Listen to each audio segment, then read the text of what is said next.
नमस्कार, स्वागत है आपका आज मीडिया ग्रुप के डिजिटल प्लेटफॉर्म पर और मैं हूं आपके साथ मोहम्मद दानिश। जनपद मुरादाबाद के थाना पाकबड़ा क्षेत्र ख्वाजा कॉलोनी में नाबालिग के साथ हुए बलात्कार में फरार चल रहे 3 आरोपियों को लेकर रविवार को लोकतंत्र बचाओ मोर्चा के राष्ट्रीय महासचिव ओंकार सिंह अधिवक्ता द्वारा प्रेस वार्ता की गई। लोकतंत्र बचाओ मोर्चा के राष्ट्रीय महासचिव ओंकार सिंह ने नाबालिग के साथ हुए बलात्कार से लेकर अब तक की घटना जांच को लेकर विस्तार से पत्रकारों को जानकारी देते हुए जो बताया वह हमारे सभी दर्शकों और जनता को ध्यान से सुनना चाहिए, क्योंकि यह जानना बहुत ही महत्वपूर्ण है कि हमारे क्षेत्र के आसपास क्या घटना हो रही है और किस तरह से घटना पर जांच की जानी चाहिए। तो आप भी सुनिएगा इस प्रेस वार्ता के दौरान राष्ट्रीय महासचिव ओंकार सिंह ने क्या कहा। जी वकील साहब, आज आपके द्वारा प्रेस वार्ता रखी गई है, क्या कहना चाहेंगे?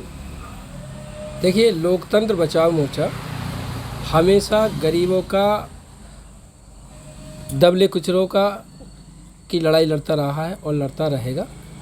इसी कड़ी में एक महिला 9 फरवरी को मेरे पास आई और उसने कहा कि ख्वाजा कॉलोनी पाकबड़े में एक सेक्स रैकेट चलता है जिसमें उसकी बेटी के साथ कई लोगों ने बलात्कार किया है और उसने शिकायत थाना पाकबड़े में की।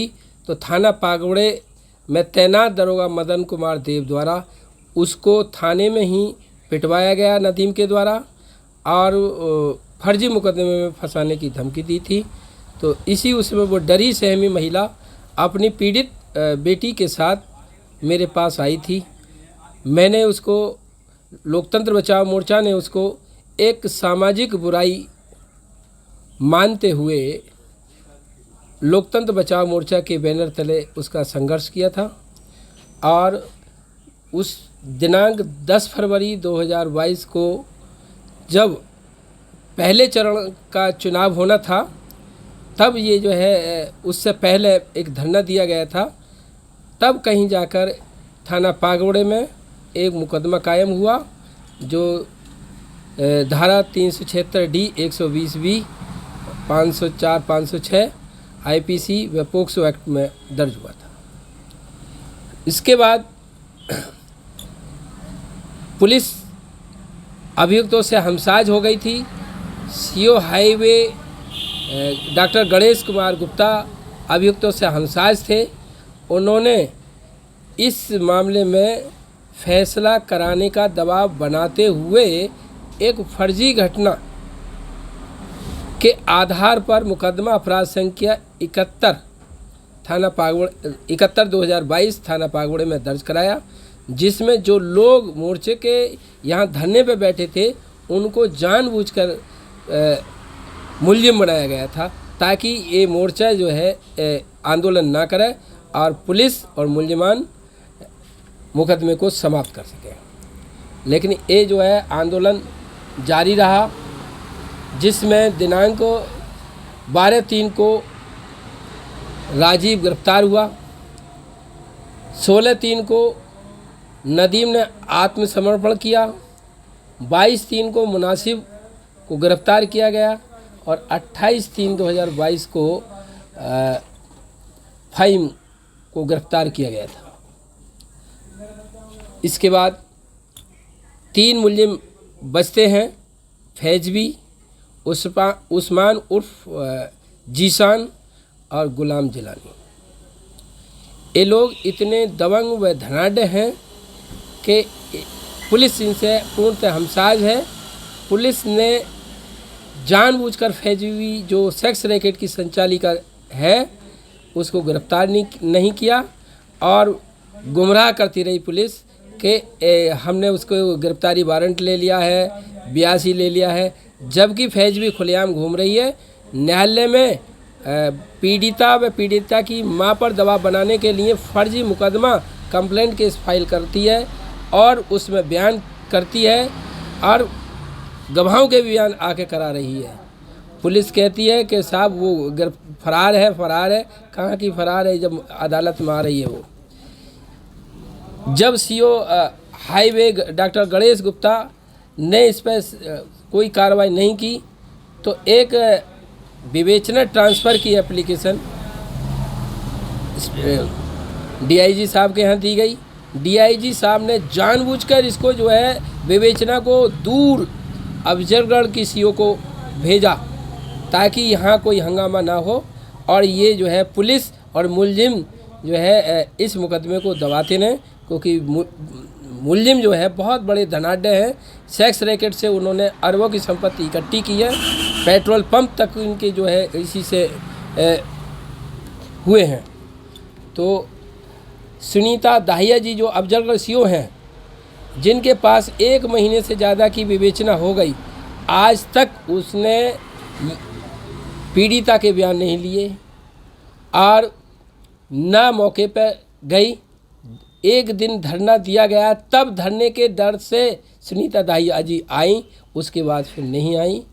और इसी बीच पुलिस ने मुलजिमानों से हमसाज होकर एक घटना और रचवाई। गुलाम जिलानी के भाई रब्बानी से एक अदालत के माध्यम से मुकदमा दर्ज करवाया 156 दिन के तहत, और उसमें वो घटना दिखलाई जब पीड़िता का पूरा परिवार माँ सहित लखनऊ में थे और घटना यहाँ की थी। जो इंसान घटना लखनऊ में हो और उसी समय पर घटना यहाँ की कैसे कर सकता है? ये जो है इस तरह से जो है 3 मुकदमे इन्होंने फर्जी दर्ज कराए और इस मुकदमों से डरी सहमी पीड़िता व पीड़िता की माँ मजबूर हो गई अभियुक्तों से फैसला करने के लिए, समझौता करने के लिए। संज्ञान में आया है कि अभियुक्तों ने 23 लाख रुपए में फैसला किया है, जिसमें 10 लाख रुपए पीड़िता की मां ने ले रखे हैं। तो इस तरह से एक ये सामाजिक जो बुराई है उसको लोकतंत्र बचाओ मोर्चा दूर करने का लगातार प्रयास करता रहा, लेकिन पुलिस व मुलजिमान की दोस्ती आखिरकार जीत गई और योगी जी की जो न्याय प्रणाली थी वो दम तोड़ गई और मुलजिमान अब इस तरह से ही अगर होता रहा तो समाज की लड़ाई कौन लड़ेगा? सामाजिक बुराई दूर करने की लड़ाई कौन लड़ेगा? पुलिस एक रक्षक होती है, वो ही भक्षक होती चली जाएगी, तो कौन लड़ाई लड़ेगा? तो एक बड़ी दुख की बात है। मैं योगी जी से और आला पुलिस अधिकारियों से मेरी ये मांग है कि इसमें जो शेष अभियुक्त हैं उनको शीघ्र गिरफ्तार किया जाए। यदि गिरफ्तार नहीं होता है तो लोकतंत्र बचाओ मोर्चा आंदोलन जारी रहेगा। तो हमारे दर्शकों और जनता को इस प्रेस वार्ता सुनने के बाद यह पता चल गया होगा कि पैसे वाले लोग और दबंग लोग किस तरह से पैसे और दबंगई के बलबूते पर किसी भी घटना से किस तरह से बच निकलते हैं, चाहे वह मामला नाबालिग के साथ बलात्कार का क्यों न हो। ऐसे लोगों का कोई बाल भी बाका नहीं कर सकता, क्योंकि राष्ट्रीय महासचिव ओकार सिंह ने बड़े ही गंभीर आरोप लगाते हुए यह साफ कर दिया है कि पुलिस प्रशासन भी पैसे के लिए अपने ज़मीर को किस तरह से बेच देते हैं और जो उनका कर्तव्य है उसको भूलकर अपराधी और आरोपियों का किस तरह से साथ देते हैं। साथ ही आपको यह भी बता दें कि राष्ट्रीय महासचिव ओकार सिंह ने बताया कि इस केस की जांच अब सीओ सुनीता दहिया कर रही हैं और उन पर गंभीर आरोप लगाते हुए कहा गया है कि सीओ सुनीता दहिया ने भी पैसे लेकर अपना ज़मीर बेच दिया है। और यह हम नहीं कह रहे हैं, यह कह रहे हैं लोकतंत्र बचाओ मोर्चा के राष्ट्रीय महासचिव ओकार सिंह। जरा ध्यान से सुनिएगा कि उन्होंने क्या कहा। संज्ञान में आया है सुनीता दाहिया जी अभियुक्तों से मिल चुकी हैं और 6 लाख रुपए अभियुक्तों ने सुनीता दाहिया जी के यहाँ के पास पहुँचा दिए हैं, इसलिए उन्होंने अभी तक कोई कार्रवाई नहीं की है। तो आपने देखा कि पुलिस प्रशासन किस तरह से पैसों के लालच में खाकी वर्दी को नीलाम कर रहा है और सीओ सुनीता दहिया पर लगे इन आरोपों में कितनी सच्चाई है यह तो हम नहीं कह सकते, लेकिन यह फैक्ट है कि 1 महीने से ज़्यादा का समय हो गया है जब से वह इस बलात्कार केस की जांच कर रही हैं, लेकिन एक भी बार उन्होंने पत्रकारों के साथ प्रेस वार्ता नहीं की। क्या यह संदेह का विषय नहीं है? जबकि यह मामला इतना हाईलाइट हो गया है कि जनता भी जानना चाहती है कि जांच कहां तक पहुंची है और आरोपियों को कब तक गिरफ्तार किया जाएगा। वहीं माननीय प्रधानमंत्री नरेंद्र मोदी और माननीय मुख्यमंत्री उत्तर प्रदेश योगी आदित्यनाथ लगातार महिलाओं के लिए अलग अलग मुहिम चलाकर महिलाओं और बच्चियों को सम्मान दिलाने के लिए भरपूर कोशिश कर रहे हैं ताकि समाज में नारी सुरक्षा, नारी सम्मान बरकरार रहे। लेकिन जब तक पुलिस फोर्स में कुछ बिकाऊ ऑफिसर हैं, तब क्या यह मुहिम पूरी हो सकती है? आप भी ध्यान से सोचिएगा। क्या इस तरह से आने वाला कल महिला और बच्चियों को क्या सुरक्षा प्रदान कर पाएगा? यह बहुत बड़ा विषय है और सभी को इसे गंभीरता से लेना होगा।